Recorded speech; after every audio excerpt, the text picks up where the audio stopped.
Faquha yafquhu adalah menjadikan ilmu dan fikih sebagai karakter yang nggak bisa dipisahkan. Gaya antum di dalam kajian dan di luar kajian sama. Di masjid, di tempat parkir sama. Di masjid, di kampus sama. Di masjid, di grup WA sama. Sebagai jamaah kajian dan sebagai netizen sama gitu.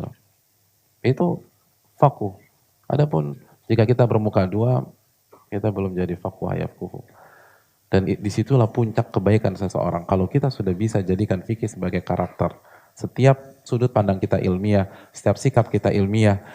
Mungkin kita nggak tahu dalilnya, tapi karena belajar secara bersenambungan, maka kita ngerti, dalilnya kemarin seperti ini, kaedahnya seperti ini.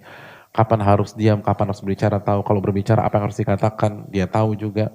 Atau kalau dia nggak tahu, dia tahu sikap ilmiah orang awam. Kalau nggak tahu bagaimana dia diam. Atau fas'alu ahla dzikri in kuntum la ta'lamun, bertanyalah kepada ahli ilmu jika kalian nggak mengetahui.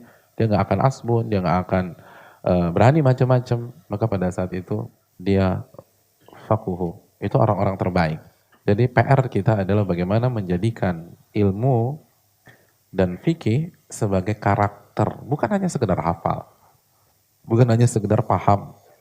Dan itu berat. Termasuk yang berbicara, belum tentu yang berbicara pada detik ini lebih baik daripada yang mendengar dalam mengamalkan dan dalam menjadikan ilmu itu sebagai karakter. Tapi kita berusaha lah dengan segala keterbatasan kita.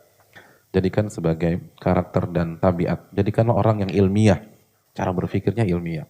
Semua ada reasonable-nya. Kenapa begini ada alasan, kenapa begini ada alasan. Dan gak ada orang yang sempurna. Pasti kita akan salah. Dan pasti kita pernah salah. Tapi ketika dia salah, dia tahu bagaimana cara ilmiah untuk bangkit, cara ilmiah untuk memulai, bagaimana cara ilmiah untuk move on. Itu adalah orang-orang yang diinginkan kebaikan oleh Allah Subhanahu wa ta'ala.